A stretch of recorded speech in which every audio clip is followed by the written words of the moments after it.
Hello everyone. Before we start, make sure to like and subscribe to the channel and leave a comment with Wario or from and what time you're watching. That way, YouTube will keep showing you stories just like this one. Now, let's begin. Today, I will be reading from Our No Sleep, so let's jump into it. I used to work as a night clerk at a condominium building in downtown Chicago. The association had a lot of security concerns due to the way the building was constructed back in the late 60s. Both levels of the parking garage were accessible from street level, so there were a lot of possible entry points, many of which were in blind spots of the security camera system. For that reason, I was required to make 2 rounds around the entire building during my shift to make sure no non-residents had found their way in. The most serious issue we had was the occasional carjacking. But what I encountered most often was homeless people who had found their way into the garage and were huddling in some corner for a bit of shelter. Kicking them back out into the street was by far my least favorite part of the job, but I had to do it. After working there for several months, I knew all the spots that people liked to hide in. The building was very old and had undergone many renovations in its lifetime, which created a lot of nooks and crannies. Unnecessary concrete protrusions sealed off rooms and hallways and stairs that led to nowhere. The creepiest spot in the whole building was so weird and potentially dangerous that I took a picture of it and brought it up to management. On the first floor of the garage, there was a door that opened up to a corridor directly underneath the ramp to the second level of the garage. It was about 3 feet wide and ran about 20 to 30 feet, but it led to literally nowhere. At the end of it was a large water pipe with a valve, which was the only reason the space existed. But in the dark, with just a weak flashlight, that pipe seemed to take many other forms. What made it dangerous, however, was the lock on the door. There was no padlock or keyhole on either side, but on the outside was a large sliding bolt latch. There was only one way in or out, and it locked from the outside with no way to unlock it from the inside. Ever since I discovered the spot, I couldn't help but imagine how easy it would be for someone to get trapped in there. However, nothing I said to management made any difference. They were already aware of it and had no intention of doing anything about it. Unfortunately, that meant I would have to open the door and check on it every night. But I never stepped foot inside. I was way too scared of it. Things went on like that for months, and then one day, my worst fear was realized. It was about 3 o'clock in the morning, halfway through my shift. I was doing my rounds in the parking garage and everything was normal. It was a slow Wednesday night. There hadn't been any problems or suspicious activity on the cameras, so I was far from on edge at the time. But then, in one moment, I was forced to go on alert. I heard the sound of a door slamming across the garage. I wasn't exactly sure where it was, so I walked over to investigate. My heart sank a bit when I saw that the door to the dead-end hallway was wide open. I looked around to see if anyone was in the garage, but I appeared to be alone.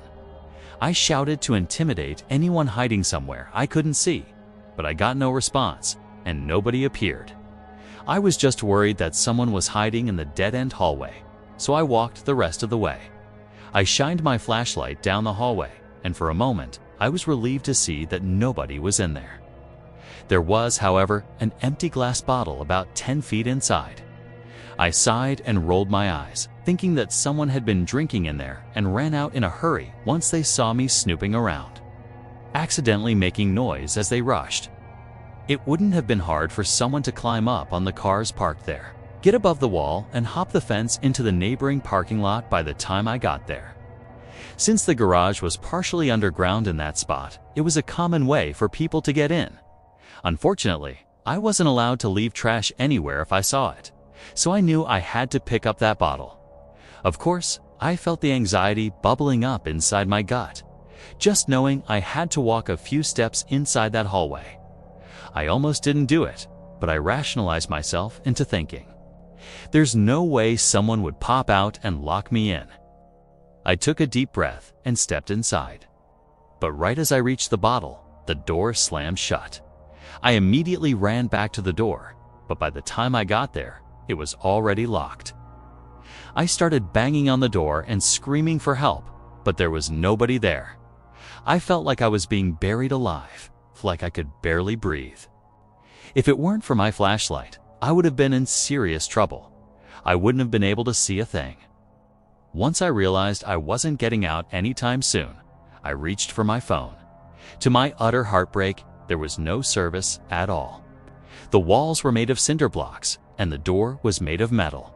Plus, the entire 6-story building was on top of me. No matter what I tried, I couldn't call 911. There was absolutely nothing I could do. I was completely stuck. The only way I was getting out was if somebody opened the door from the outside. But it was 3 o'clock in the morning, and it would be hours before anybody left for work. During that time, whoever trapped me in there was doing whatever they pleased in the parking garage. I heard several car alarms go off, and I knew what was happening. They all turned off after a few minutes. I kept banging on the door and shouting, but nobody came. After a while, if I'm being completely honest, I gave up hope that I'd be free anytime soon. I just focused on staying calm. I sat down against the wall and turned off my flashlight to save the battery, but only after making sure I was completely alone. Every few minutes, I banged on the door a bunch of times. It took me like 2 hours, but finally, I managed to get the attention of somebody going to work early in the morning. I thanked them as they let me out. But unfortunately, the next thing I had to do was call the cops. I was immediately fired from my job. The culprit was never identified on the cameras, and it was never explained why management did nothing to rectify the situation. But in the end, it was probably a blessing in disguise. The story is still creepy to me, even years later, and I can't help but wonder if that person is still out there doing the same thing. Thanks for reading, and if you liked this story, please consider following for more. Caught during the summer last year, I chose not to take any classes and got a job at a gas station right next to my college campus in Tallahassee, Florida. I was sort of disillusioned with school and wanted to make some money while I had time off. The gas station was one of the first places I applied to, and it turned out to be the last when they hired me on the spot. I thought it was a little weird, but I didn't question it. Unfortunately, they said they only needed me for the night shift. From 11 p.m. to 7 a.m., I knew it would wreak havoc on my already messed up sleep schedule, but I decided to go for it and just see how it went. To my surprise, most of the time, it wasn't that bad. The first few hours of the shift were pretty busy and could get crazy. But then it always slowed down until about 5 in the morning. That gave me plenty of time to clean stock shelves and chill out until the morning rush. Occasionally, someone suspicious or problematic would wander in, but I never had anything get too out of hand. Well, that was, of course, until something did happen. It was a Thursday, usually not a busy night. I had a coworker until about midnight. Then they went home and I was left alone. Time passed pretty quickly, and before I knew it, it was almost 2 a.m. That's when a man walked in, and I immediately had a bad feeling about him. He had a shaved head and a bunch of tattoos with weird symbols. I was pretty sure he was a skinhead. I also noticed he had parked his dirty, old lifted pickup truck in the handicap spot. But I didn't want to confront him and risk getting cursed at or worse. Sure enough, he ended up calling me slurs because I looked Jewish to him. It was 1:58 when he walked in, and he spent a few minutes wandering around the store. In the end, though, all he brought up to the counter was a case of beer. However, tea. By then, it was 2:01 a.m. in Leon County. Alcohol can't be purchased between 2 a.m. and 6 a.m. I told the man, as politely and apologetically as I could, that I couldn't sell him the beer. He immediately became agitated and went on a rant about how it was a free country and how that law was stupid. I tried to reason with him, saying I was just doing my job, but that only made him lash out more. He started mocking me, like I was some kind of spineless pawn for my boss. That's when I asked him to leave. Then, suddenly, he changed his tone, acting all chummy, saying it wasn't a big deal, and that I should bend the rules just a few minutes since he walked in before too. I mean, he kinda did make a point. So eventually, I caved, just so he'd get out. I sold him the beer. Of course, he also asked for a pack of cigarettes to go with it, and I gave it to him, since there's no rule against tobacco sales. He smiled at me, walked out, and I finally exhaled, but that relief was short-lived. Instead of getting in his truck and driving away, he opened the tailgate and sat on the bed of the truck. Then he cracked open a beer and started drinking right there. I had a sinking feeling this wasn't over. And I was right. A few minutes later, another truck pulled up next to his. 2 more guys got out, both with shaved heads and tattoos. They stood around the back of the first guy's truck, smoking and drinking. I knew I had to go out and tell them they couldn't loiter. And that open container laws made it illegal to drink like that, near cars or in public, but I was scared. They kept looking into the window at me, smirking like they knew I wouldn't do anything. Like they were challenging me. Before I could even build up the courage, a third vehicle, this time an SUV, pulled up. 2 more guys joined them. They were all definitely part of the same skinhead group. My guess was they had just come from a bar that had closed and didn't want the night to end. That was the rational explanation. But my paranoid brain kept whispering, what if they're planning something worse? The owner of the gas station, his wife was Mexican. I couldn't help but wonder if they were planning to burn the place down or start trouble. Then the first guy came back inside. He was drunker than before, all smiles, and this time brought up another case of beer. I was about to tell him no again, but before I could say anything, he leaned in close and said, "You really wouldn't want to disappoint me and all of my friends out there?" That was a solid threat.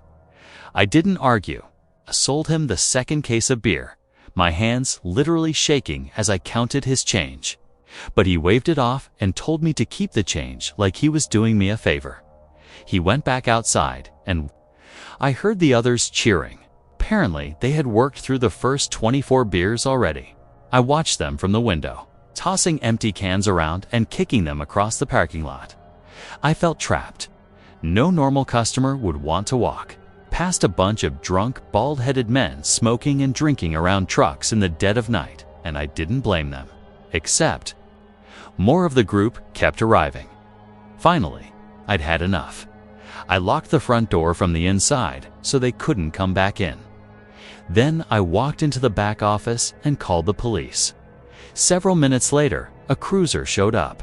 The officer told them to leave. There was some yelling I couldn't make out, but I was terrified it would escalate. Thankfully, they left without causing a scene. The cops stayed until they drove away. And I came outside to ask him if he could stick around a bit longer, just in case one of them decided to come back and teach me a lesson for ruining their little party. The next day, I had to quit that job. There was nothing more terrifying to me than being behind that register if any of those guys ever came back. Even now, I sometimes worry one of them will see me around town and recognize me. I don't know what people like that are capable of. All I know is, my town is full of dudes like that, and they're always causing trouble. Years ago, I worked as a barista at a locally owned coffee shop called Lighthouse Grounds in Asheville, North Carolina. It was a popular venue where local artists and musicians hosted all sorts of small-time gigs. Even today, it gets most of its business in the evenings during open mic events and stays open until 2 o'clock in the morning. However, when I worked there pre-2020, they were open 24/7 from Thursday to Sunday. Most employees hated the graveyard shift.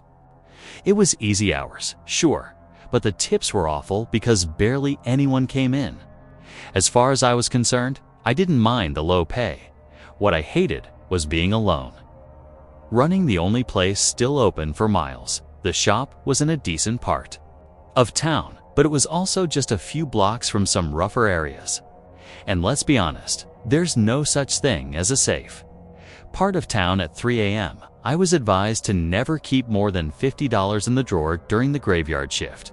For a reason, I always feared someone might drag me into the back. So, every time I was scheduled alone, I'd ask one of my male friends to hang out with me. The one who helped the most was Nick. He usually made the nights bearable. I'd make a little money, slip him a beer or two under the table, and most importantly, I felt safer Nick would work on his laptop while I stayed busy. We talked when it was slow. We'd been friends for a while, but got closer thanks to those quiet hours. It was always platonic. Nick knew the shop inside and out. We used to joke that he basically worked there. But he always said his photography career came first. Something we teased him about. I never thought anything bad would come between us. If anything ever happened, I figured it'd just be an awkward one-night stand. Not what actually happened. It was a slow Saturday night in the summer of 2019. I was working the last overnight shift of the weekend. Nick had bailed on me the past 2 nights to go to a family wedding in Charleston, South Carolina. I managed to get a different friend to cover Thursday and Friday, taste Saturday. They were exhausted and never showed. I was anxious being alone, but figured I'd manage. The shop was unusually quiet. By 3 a.m., I'd only made $10 in tips, but at least there were no crazy people.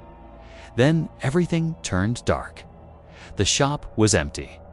I was roasting a batch of coffee when I saw someone walk past the front window. I glanced over, no one. I waited. At the register, expecting someone to come in the back, a common entry for customers. But a full minute passed. Nothing. Eventually, I figured I should mop. I went to the back to fill the mop bucket as soon as I turned on the faucet. The front door opened. I shouted, "I'll be right there." When I rolled the bucket out to the counter, no one was there. I shrugged it off, figured maybe they went straight to the bathroom. Still, something felt off. I glanced at the cash drawer, untouched. I checked the men's bathroom. Door closed, light on. Someone was in there. My stomach twisted. It was a guy in there, but still, nothing technically wrong yet. So, I kept mopping. When I finished behind the counter, the bathroom door opened and Nick walked out. Relief. I asked what he was doing there. He said he had just returned from the wedding and thought he'd stop by to say hi. I smiled, grateful. I told him he could have whatever he wanted on the house. I got behind the espresso machine and started pulling a shot. But when I looked up, my smile froze. Nick's face twisted. From friendly to devilish. "What are you doing?" I asked, trembling. He grinned like a psychopath and pulled a knife from behind his back. "I'm finally gonna bang the barista," he said, laughing. I screamed, "Don't be crazy. We're friends." "What about the cameras?" He stepped forward. "We are friends, and no one will believe you. The cameras aren't even on. They never are." "How do you not know that?" I realized I was being pushed toward the back. The doors had been locked. The open sign turned off. He'd cut me off from the world. "Your boss already thinks we do this every night," Nick said as he came closer. I tried reasoning. "Stop it. Don't do this. You should have given this to me months ago. You know how much time I wasted on you?" Cornered, pleading, out of options. Then the panini press. Right before he pushed me behind the back counter. I grabbed it, yanked it off the sandwich bar, and smashed it against the side of his head. He slashed my arm, but the water on the floor helped. He slipped and went down hard. I leaped over the counter, ran through the back door, and locked myself in my car. I called 911 as I spoke to dispatch. I realized Nick had parked his car to block mine. Then he came outside. He tried breaking into my car, slamming on the windows, screaming. But after a few minutes, he gave up. He drove off right before the cops arrived. I was treated for my wound, gave the police everything, every single detail. Turns out Nick was right about the cameras. They were just for show, but thankfully, no one doubted me. Unfortunately, Nick posted bail and then vanished, completely disappeared, because of civil liabilities and the stress of testifying with no closure. I eventually dropped the charges. I figured he had ruined his life enough. No one seen or heard from him in years. After that, the coffee shop stopped staying open overnight. Most think I quit because of that night, but I actually worked there until just a few months ago. Then I moved out of Asheville and got a job at a Waffle House in Macon, Georgia. I took the third shift for better pay and good tips. We were the only 24/7 diner around. It took a year of saving, but I finally rented a place in Atlanta and got out of the middle of nowhere. Still, some nights from that place stick with me. Truckers, locals, hitchhikers, junkies, desperate, strangers stranded by the interstate. You name it. But one night, man, a filthy, panicked drifter, covered in dust, torn jacket, blood on his face, he locked himself in the bathroom. He'd been there earlier, begging for a ride, then he vanished. The bathroom was empty, but somehow we saw him outside and then in the freezer, with his wrist snapped, his hand dangling by a thread of skin. He escaped again and outside town that night. A man had been killed in a hit and run, found at dawn, thumbs still sticking up, like he was hitchhiking. Right there, not even 1,000 feet from the Waffle House, and by noon. The pavement was so clean, you'd never know anyone ever died there. I've been a night owl my whole life, so I work night shifts exclusively. I really don't work well with other people, whether they're co-workers or not, so I picked a job I could do completely on my own and became a nighttime janitor for the Montgomery County School District in Ohio right after graduating high school. Schools have always had nightly cleaning as part of health codes in most states, but in recent years, it's become even more important. My first assignment was at a fairly large K-12 campus in Dayton. There were a couple of daytime custodians, but at night, it was just me and one other person splitting the school down the middle. My coworker and I barely interacted, which I appreciated a lot. Every night, the same routine: all floors get mopped or vacuumed.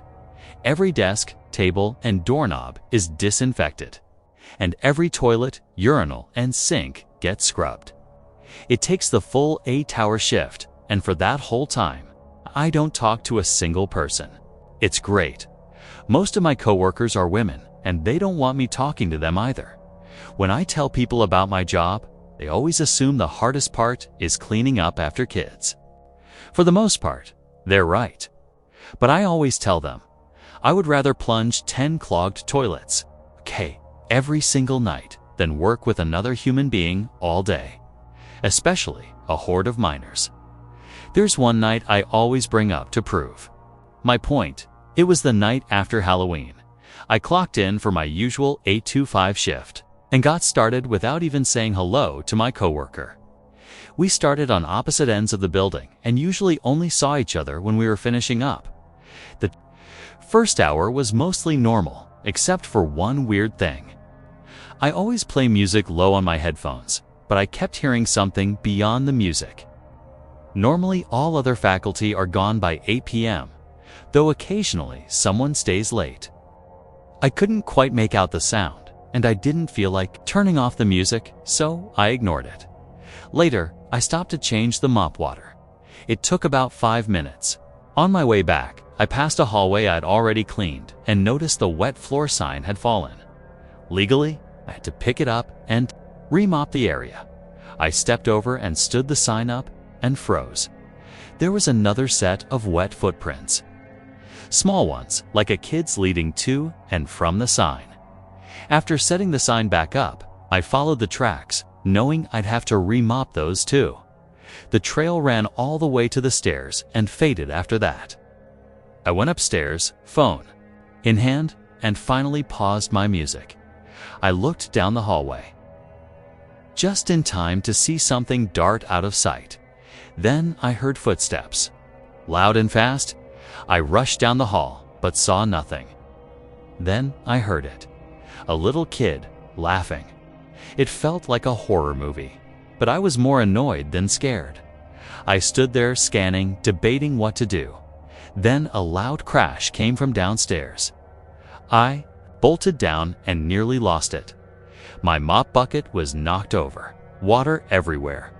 I swore under my breath and went to grab a dry mop and towels from the janitor's closet. It took me half an hour to clean up.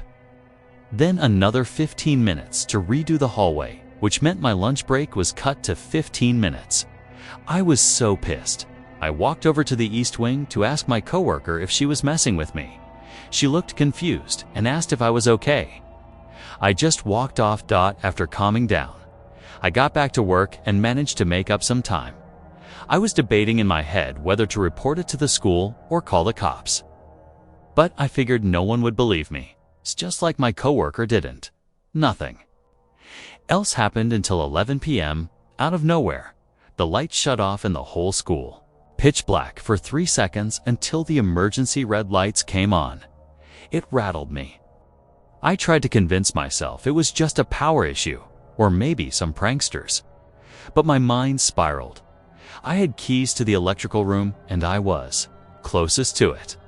Halfway there, my thoughts were interrupted by the blood-curdling scream of my coworker.